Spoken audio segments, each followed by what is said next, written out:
Après vous avoir donné mon classement des pires films en 2023, il est temps de parler de ce que j'ai vu de mieux en salle et en SVOD cette année. En numéro 10, deux films qui appartiennent à la même franchise, Les Trois Mousquetaires d'Artagnan et Milady, des films bourrés de défauts, en particulier des soucis de lisibilité et trop de liberté par rapport au livre, mais j'aime l'ambition de venir concurrencer un certain type de cinéma tout en donnant un nouveau souffle au genre du KPDP. Numéro 9, Acide de Juste Philippot, malgré des personnages écrits à la truelle, Acide est un film catastrophe très solide, visuellement assez exceptionnel. Numéro 8, Super Mario Bros, le film, une réussite totale pour un hommage vibrant au plombier le plus célèbre du jeu vidéo. Un film généreux dans tous les sens du terme, très fan service, mais c'est ce qu'on lui demande, un film pour mettre d'accord toutes les générations. Numéro 7, Suzume de Makoto Shinkai, un réalisateur qui m'avait tout simplement mis à terre, pouf, KO avec Your Name en 2016, et qui est revenu avec une nouvelle quête initiatique fantastique, avec en toile de fond le souvenir dramatique du tsunami de 2011. Ça tape juste et ça tape fort. Un très grand film. Numéro 6, Marcel le coquillage avec ses chaussures, un petit ovni déroutant et atypique, un film techniquement bluffant et extrêmement touchant. Une petite merveille, mais qui aurait gagné à être réduit d'un bon quart d'heure. Numéro 5, Killers of the Flower Moon, un film extrêmement dense qui permet de découvrir une histoire glaçante et méconnue de la meilleure des manières,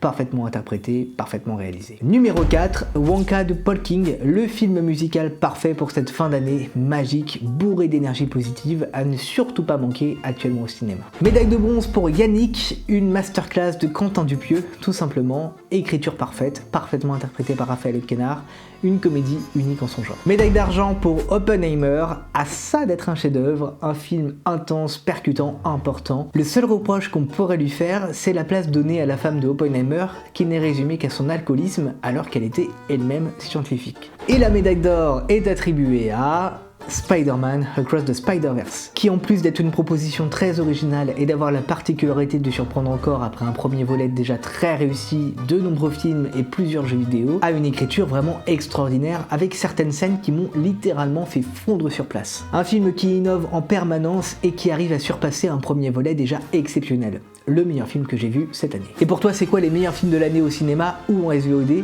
Dis-moi ça en commentaire. Me reste à vous remercier pour cette année et pour tout ce qui s'est passé depuis que je me suis lancé dans la création de contenu sur internet lié au cinéma. J'ai pris une dose d'encouragement assez dingo et j'espère que ça va continuer dans cette voie en 2024.